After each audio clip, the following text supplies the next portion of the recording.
ఇది సీరియస్గా తీసుకోండి ఈ మాటల్ని. ఎందుకంటే ఒకప్పుడు నేను కూడా మీలాగా చాలా రకాల వేదనలు నలిగినాను.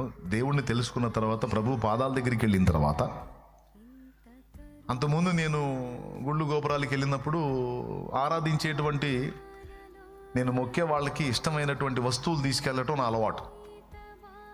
ఫలానా స్వామికి అది, ఫలానా స్వామికి ఈ వస్తువు, ఫలానా స్వామికి ఆ వస్తువు అని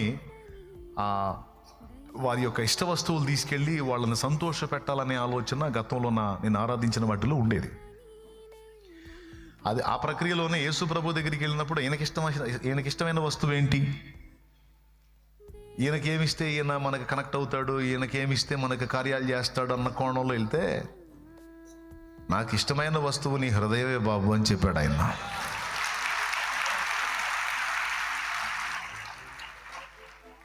అర్థమైందా? నాకు ఇష్టమైన వస్తువు ఏమి లేదు, నువ్వే. నేనా? నన్నేం చేసుకుంటావా? నన్నేం చేసుకుంటావు? చెప్పు, నీకు ఇష్టమైన వస్తువులు ఏంటంటే, నువ్వు నాకు వస్తువు ఇచ్చేది ఏందిరా నీ బంద? నువ్వు కలిగి ఉన్న సమస్తము నేను నీకు ఇచ్చువాడిని. ఇంకా చెప్పనా?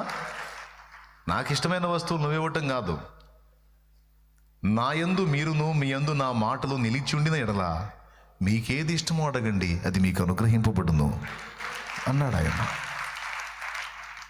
నా యందు మీరును మీ యందు నా మాటలు నిలిచి ఉండిన ఎడల. యోహాను సువార్త